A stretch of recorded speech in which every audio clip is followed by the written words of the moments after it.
Hello बच्चों, कैसे हो? नीट का पेपर हो गया? ठीक है, चलो फटाफट without wasting so much time हमें जल्दी से स्ट्रक्चर ऑफ एटम की बहुत इंपॉर्टेंट चीजें सीखनी है। ठीक है, तो स्ट्रक्चर ऑफ एटम में जो मैं क्लास आज बताने वाला हूँ वो बहुत इंपॉर्टेंट है, क्योंकि जेईई एडवांस में भी उस तरीके की चीजें पूछी जा चुकी है और वो बहुत इंपॉर्टेंट एरिया अदा करता है। ठीक है, तो प्लीज देखिएगा, आज हम एक कॉन्सेप्ट सीखने जा रहे हैं, डीजनरेसी। क्या सीखने जा रहे हैं? डीजनरेसी। क्लास स्पेलिंग का ध्यान दे लेना। तो डीजनरेसी क्या होती है? डीजनरेसी कुछ नहीं है, आपको अगर ध्यान हो डीजनरेट ऑर्बिटल्स के बारे में थोड़ा सा, अगर आपको ध्यान हो डीजनरेट ऑर्बिटल्स, ध्यान है या नहीं गुरुजी? डीजनरेट ऑर्बिटल्स, तो अगर क्लास डीजनरेट ऑर्बिटल्स की अगर मैं बात करूं तो आपको ध्यान होगा हमारा 3D 1 2 3 4 5 कितने डब्बे होते हैं? 5 डब्बे। 1 2 3 4 5, 5 डब्बे मतलब 5 ऑर्बिटल्स। तो यानी कि सर जी ये कितने हो गया? 3D। तो 3D में कितने डब्बे हो गए सर? 5 डब्बे हो गए? हो गए नहीं हो गए? तो 5 डब्बे मतलब इन पांचों की जो एनर्जी है ना क्लास, वो सेम है।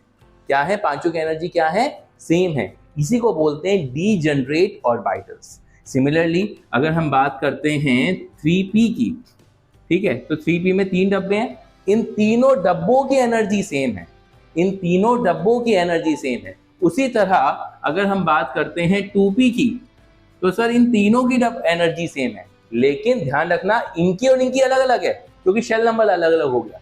इसमें n=3, इसमें n=2। ये 3D है, ये तो सब शेल ही अलग हो गया। तो इन तीनों की वैसे एनर्जी देखा जाए तो डिफरेंट है, obviously according to the aufbau principle N+L rule, याद। लेकिन इन तीनों डब्बों की एनर्जी सेम है और इसी को बोलते हैं degenerate orbitals. I hope you understood. अब सुनो डीजनरेसी क्या है। तो सर इन पांचों डब्बों की अगर मेरे से कोई पूछे कि भाई 3D की डीजनरेसी कितनी है, तो मैं सिंपल आंसर क्या करूंगा? 1 2 3 4 5। सर पांचों डब्बों की एनर्जी सेम है, तो डीजनरेसी कितनी हो गई?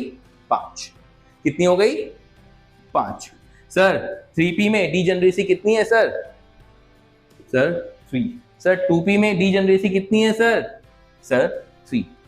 आया बात समझ? तो डीजनरेसी आप ऐसे निकाल सकते हो। नाउ याद करो, ये कॉन्सेप्ट समझ में आया? ओके, अब सुनो, ध्यान करो हमारा अबव प्रिंसिपल जो हमने फर्स्ट वीडियो में देखा था, याद है? We have seen the first video of aufbau principle. तो अबव प्रिंसिपल के अंदर भी हम कैसे लिखते थे? हमारी जो कॉन्फ़िगरेशन होता था अबव प्रिंसिपल का, कितना होता था?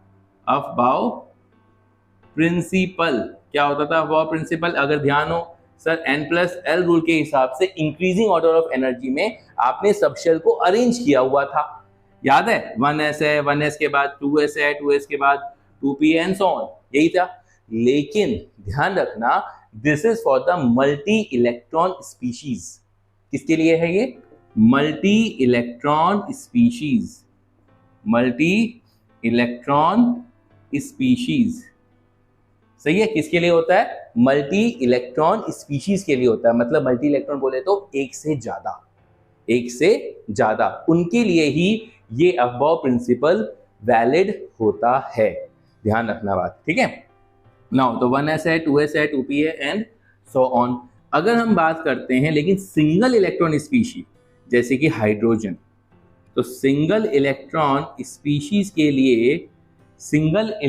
स्पीशीज के लिए सबसे पहले आपका 1s आएगा, 1s के बाद गुरुजी 2s आएगा। लेकिन ध्यान रखना, अब शेल नंबर की बात आ जाती है, क्योंकि बोर जी के बारे में बात हो जाती है। बोर जी ने क्या बोला था? उन्होंने तो अंदर डीप में घुसे ही नहीं थे, वो तो सिर्फ शेल के बारे में बात कर रहे थे। पहला शेल, दूसरा शेल, तीसरा शेल, चौथा शेल, पांचवा शेल, यही बात कर रहे थे, है ना? तो पहले 1s है, 1s के बाद 2s है। अब 2s में 2p भी एग्जिस्ट करता है, तो दोनों की एनर्जी सेम रहेगी। फिर 3s है, 3s should be equal to 3p is equal to 3d। फिर 4s है, 4s is equal to 4p is equal to 4d is equal to 4f। तो यानी कि इनकी एनर्जी सेम है, राइट? देख रहे हो? क्योंकि अब तो जो आपका इंक्रीजिंग ऑर्डर आ रहा है वो just because of the shell number, पहला नंबर, फिर दूसरा नंबर, फिर तीसरा नंबर, फिर चौथा नंबर। और उसके अंदर जो जो, तो अब यहाँ पर अफबाउ प्रिंसिपल वैलिड नहीं है। ध्यान से क्लास, यहाँ पे अफबाउ प्रिंसिपल वैलिड नहीं है। क्लियर है ये बात? अब सुनो, इन दो कॉन्सेप्ट के आधार पे हमारा एक क्वेश्चन आया था जेईई एडवांस में 2015। बड़ा अच्छा क्वेश्चन था, ठीक है। उन्होंने हमसे पूछा था, मैं आपको एक क्वेश्चन रीड भी कर देता हूं, एक सेकंड रुको। लिखिए, क्वेश्चन है आपका class, not considering the electronic spin, not considering the electronic spin, हम स्पिन के बारे में कुछ नहीं सोच रहे हैं।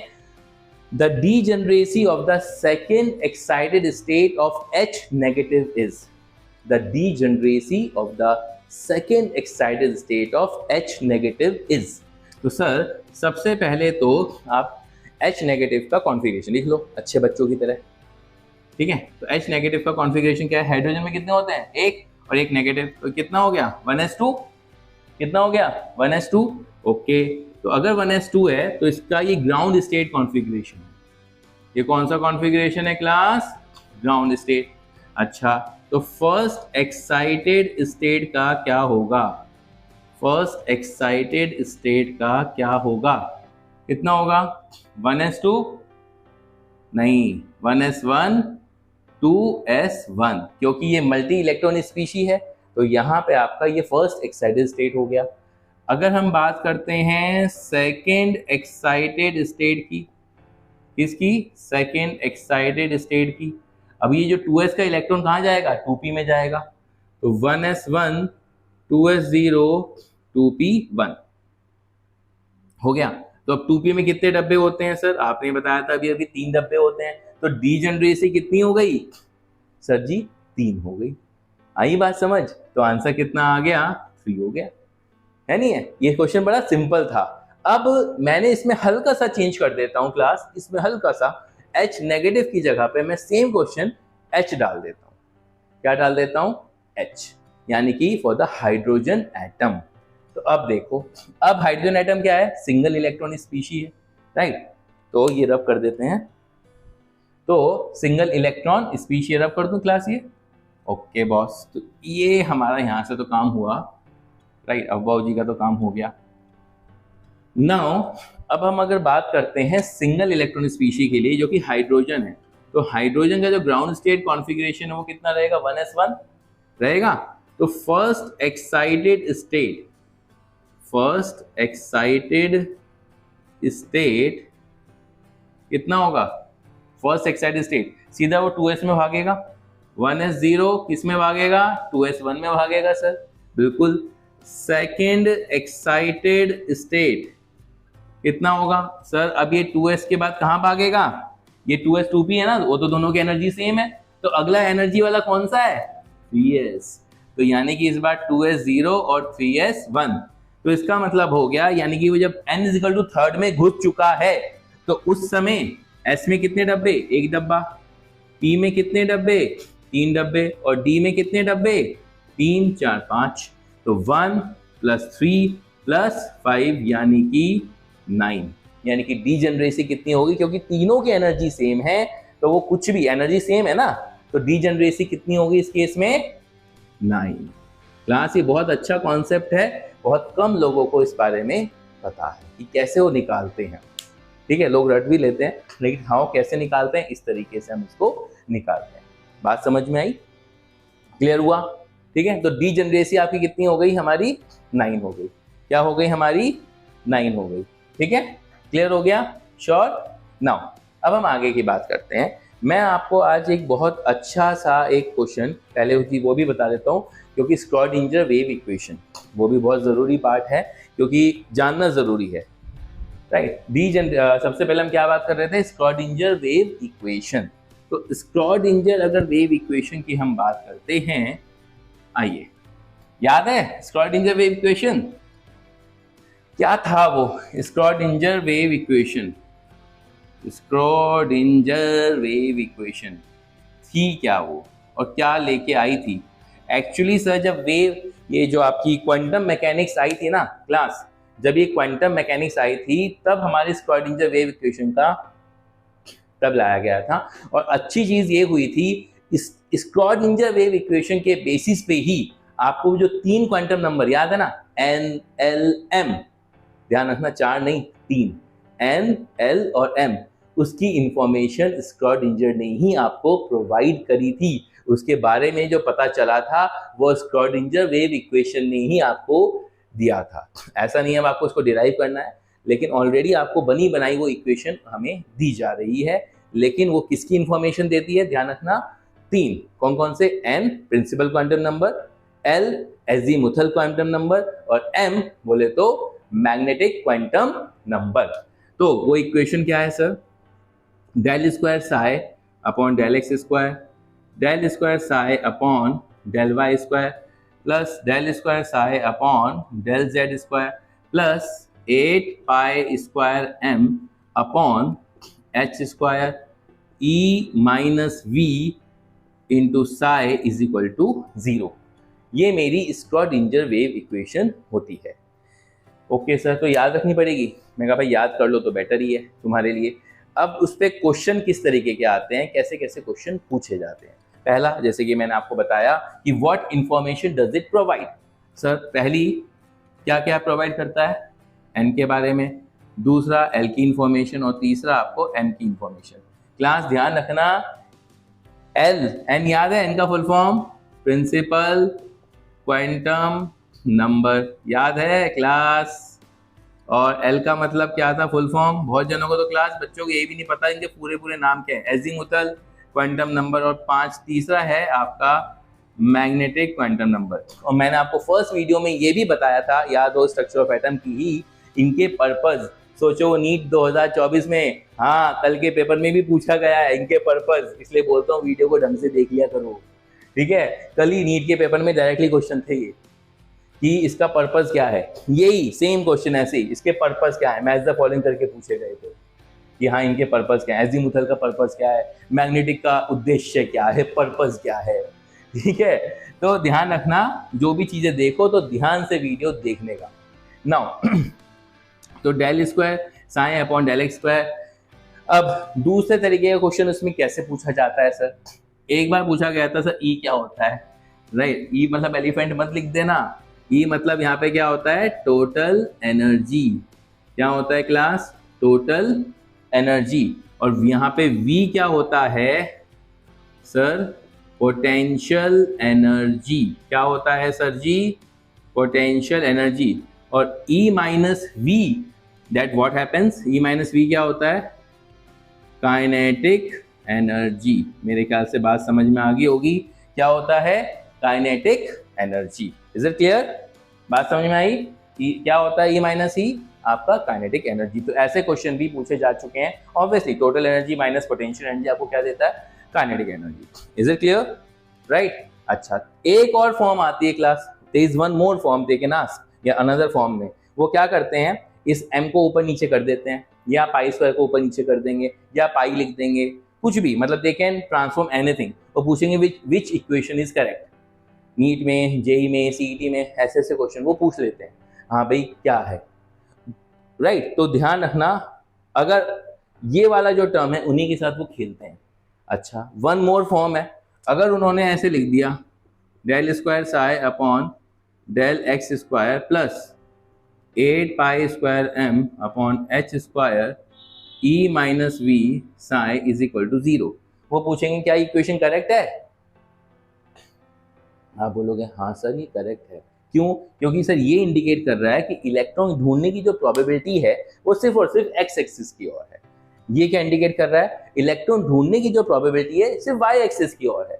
ये क्या शो कर रहा है, इलेक्ट्रॉन ढूंढने की जो प्रोबेबिलिटी है वो कहाँ है, जेड एक्सिस की ओर है, राइट। तो ये चीजें इंडिकेट कर रहा है, तो ये इक्वेशन भी वैलिड है, ये स्क्रॉडिंजर वेव इक्वेशन ही है, क्योंकि यहाँ पे जस्ट वो ये शो कर रहा है कि इलेक्ट्रॉन ढूंढने की जो प्रोबेबिलिटी है वो एक्स एक्सिस की ओर है, ठीक है। लेकिन ये जो टर्म है दिस शुड रिमेन सेम, ध्यान से, ठीक है, गॉट इट। ऐसा भी हो सकता है ये 2 दे दें, हो सकता है ये 2 दे दें, कुछ भी कर सकते हैं, लेकिन गिव एनीथिंग, राइट। तो दिस तरीके से भाई ये क्वेश्चन इसके पूछे जाते हैं, स्क्रॉडिंजर वेव इक्वेशन। हाँ, एक और फॉर्म होती है वो मैं बता देता हूँ, H cap psi is equal to E psi. ये भी एक अनदर फॉर्म होती है स्क्रॉडिंजर वेव इक्वेशन की, और इस एच कैप को हम बोलते हैं हैमिल्टोनियन ऑपरेटर।